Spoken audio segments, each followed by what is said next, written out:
Carefully, Emma made her way up the stairs and onto the main deck. She stuck to the shadows.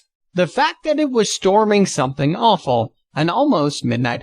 In a matter of seconds, the rain soaked her all the way through, her hair dripping and tangled around her neck, her clothes plastered to her skin. It wasn't hard to locate Johnny. He had, at some point, dragged Eric Hansen up onto the deck. Presently, Johnny was collapsed over top of the man's prone form. Emma couldn't tell if Johnny was asleep, unconscious, or had gone and died too. Did it make her a bad person to hope for the latter? Maybe, but Emma didn't care all that much about it just then. She hoped he was dead. A quick look around proved that Kazi wasn't out in the open. In the galley then, maybe. He liked to sleep in there. It was the warmest part of the ship at night, and he could often beg his way into getting a treat if someone wandered in for tea or a snack. Carefully, Emma started making her way towards the galley. There was a sound behind her. Snorting, hiccuping, Johnny waking up. Shit, thought Emma. She risked a single glance over her shoulder and then took off, barreling her way into the galley. The moment she was inside, she grabbed one of the worn wooden chairs and used it to barricade the door, wedging it under the handle so it couldn't be turned. Kazi, who was indeed curled up in his blankets, lifted his head and gave a questioning woof. "Quiet," said Emma, her own voice a sharp whisper.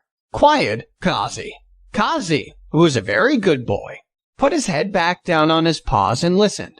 The galley door had a window on it. It was hard to see through all of the rain, but she could tell that Johnny was patting her father down, rooting through his heavy leather jacket. When he stood up, moments later, he was clutching a baggie of white powder in his hand. It looked like he was still talking, but she couldn't make out the words. "Coke," said Emma softly. That must have been what they were fighting about. Kazi whined. Emma ignored him, squinting to try and make out what was happening a little easier. Johnny staggered to the side of the ship, baggie of drugs in hand, and braced himself against the railing. His whole body heaved as he retched overboard violently. Shoving the baggie into the pocket of his own worn green jacket, Johnny staggered back over to where Eric laid.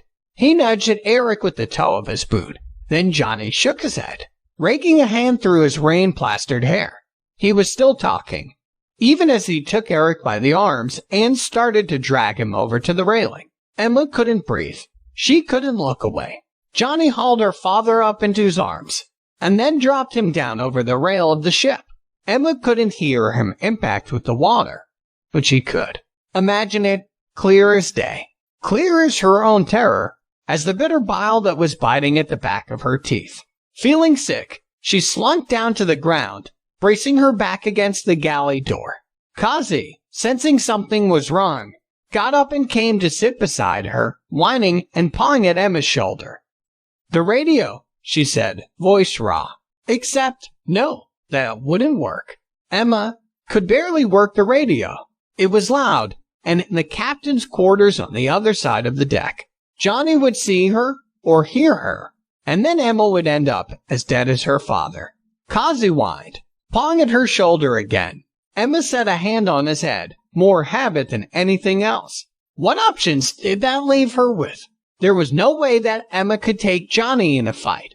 He was twice her size and double her weight, a trained army soldier who was evidently deepened with cocaine. Drugs could twist a person's mind around something awful. Emma had seen it happen to her own mother, had seen it happen to friends back on the mainland.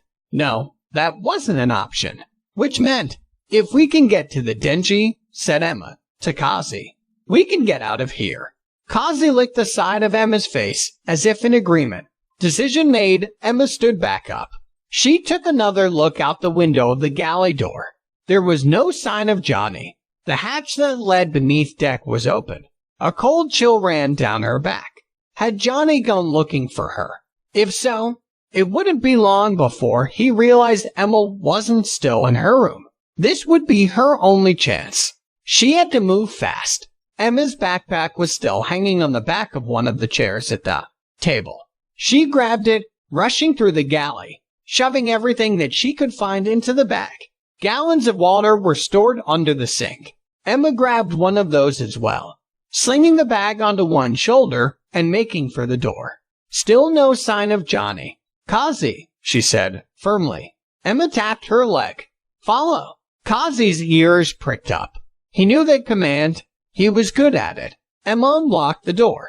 She stepped back out into the storm. Kazi hot. On her heels, Emma put the gallon of water in the dinghy, then paired a moment to rub the dog between the ears, just to ensure that Kazi didn't wander. "We'll get out of this, Kazi boy," said Emma. "Stay. Heel." Emma set about unleashing the first line, releasing the rear. The boat immediately swung away, tethered tight by the stern line. Damn it! Emma grabbed for it, but couldn't reach. Shit. Emma could still crawl down the ladder and get a foot over to it, but putting Kazi in would prove to be a bigger challenge. Emma adjusted the backpack so the straps were more securely on her shoulders. Then she scooped the small dog up, clutching him against her chest. "Easy, Kazi. I know. It's scary. Easy, boy." Emma nearly got him to the front of the boat when he writhed in her grip. His fur was wet and hard to hold onto. No, easy. But Kazi, right, kept squirming. Emma lost her grip.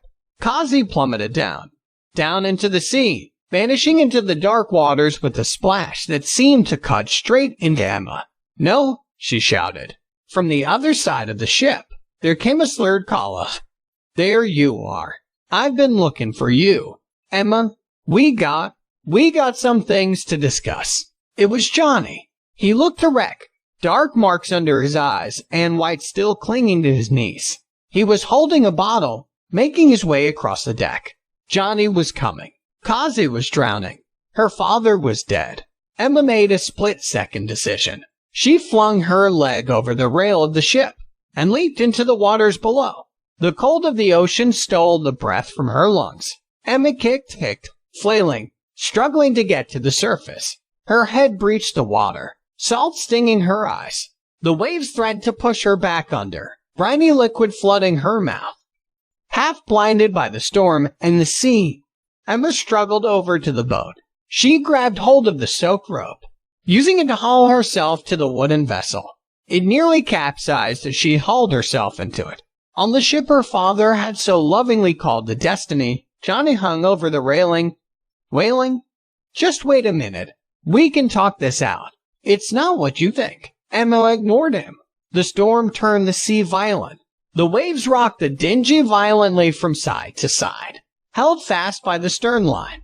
Kazi paddled nearby, splashing and whimpering. Breathlessly, Emma called to him, "Here, Kazi. Come here, boy.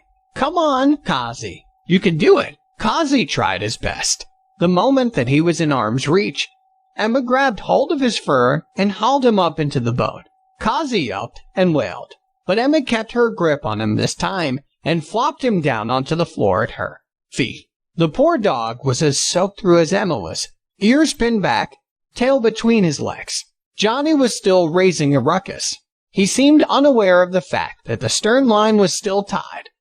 But Emma didn't want to take her chances on that lasting forever. Kazi licked the side of Emma's leg. She managed a fleeting smile for the dog. "It's okay, Kazi boy.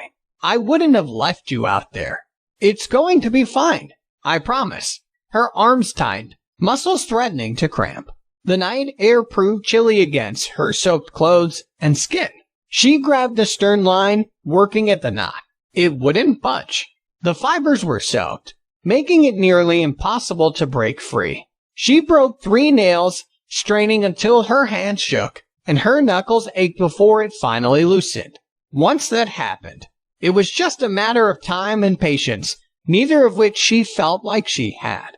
Emma gasped when the line suddenly slipped through the hole and dropped into the water. The dinghy drifted away from Destiny. The wind continued to pull her away from the ship and from Johnny, whose shouting was now nothing but a distant howl. "We did it," she shouted. "We made it." Kazi, urged on by Emma's shouting, yipped as well. It wasn't long before Emma realized that she was not, in fact, free of danger. Johnny might have been miles behind her, but escaping on the dinghy meant that a new host of problems had to be faced.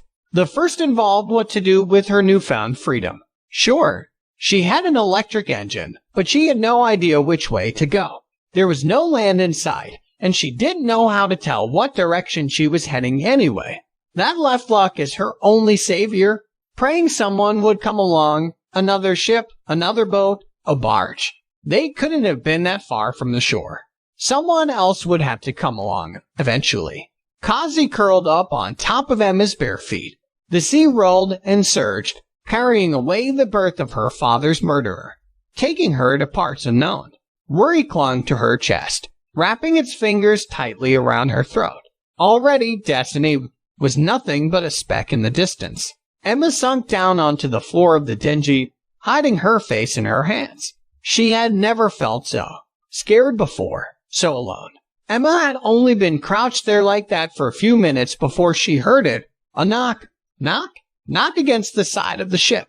What? Emma uncurled herself, bracing her hands against the edge of the dingy. To her surprise and horror, the sound was coming from the still form of her father, urged by the sea to bump against the side of the boat. Sobs racked her face, seizing her up, making her chest hurt and her throat sore. She cried until she couldn't move, paralyzed by grief and despair. The fact she didn't see the murder made it all the more difficult to tolerate. Her father twisted there in the dark water for a moment, caught in an undertow. Emma struggled and finally pulled him out of the undertow and up to the bow. She tried to pull his body into the dinghy. The storm raged around her, lightning cutting through the darkness. She caught flashes of her father's face, still and drawn. The ocean had washed away the blood, but her imagination did a good enough job filling in the details. Emma struggled to pull him in, but she was exhausted. The body's weight drained every gram of energy in her, whisking away all her woe. She couldn't do it. She had to let her father go. The moment she released him, he drifted off, swept away into the void of the ocean by a wave. Sobbing, Emma collapsed against the side of the ship, her forehead braced on her arm. Kazi tucked himself against her, whining softly. Overtaken with grief and misery, Emma threw herself at the dock, pulling him close to her. She curled up with Kazi just like she used to when she was a young child, sobbing into his fur until sleep finally took her.